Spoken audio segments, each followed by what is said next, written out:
Yeah, whatever. Now, finally, guys, producers of a new movie about Banjo Patterson might cast a foreigner as the Australian bush poet. What?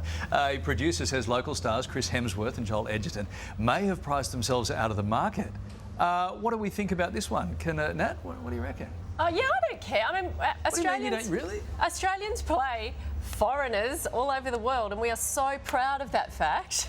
So what's the big deal if someone could do it, you know, if someone won the role because they were great? If the role was reversed. Well, that's what Australians win the roles overseas because they are great. So we are so hypocritical. But the point this morning we made was that we can do other accents, but no one else can do an Australian accent. Is that fair? There's nothing worse than a bad Australian accent done by a foreigner. So unless they absolutely nailed that accent, I'd rather see Aussie in the role. You know what? A movie about a poet. I'm thinking they've got to do anything to get people in through the door. That's right. I don't know what this. I haven't seen the screenplay, but I'm kind of guessing it's going to need a little bit of something because I can't sort of.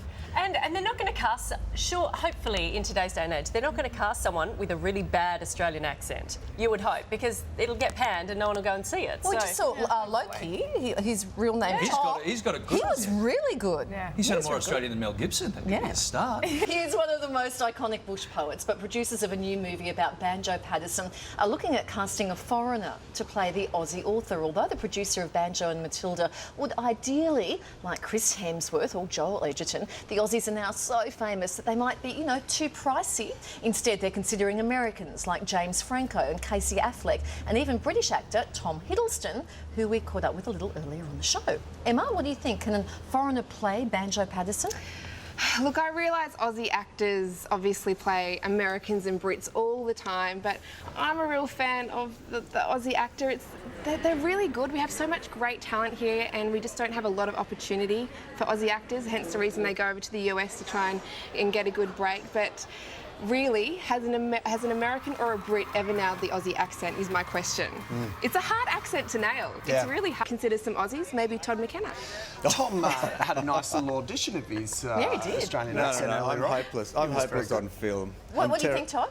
Look, well, I think we all loved Meryl Streep, didn't we, doing Lindy Chamberlain in Evil Angels. And I think if an American can nail the Aussie accent, which is hard, it's actually kind of probably be better for the movie because people are going to be saying, oh my God, they nailed it. So I think we've got to be careful that we're not hypocrites on this issue. We love seeing Nicole Kidman doing American movies and Russell Crowe and Hugh Jackman and all those. I do agree with them that it's great. It would be great to give some young Aussie talent a leg up, and I hope the producers exhaust that search, but you know, we can't kind of have our cake and eat it too. If we want to see our stars over there doing the big glossy American stuff, then we've kind of got to sort of go both ways on it. But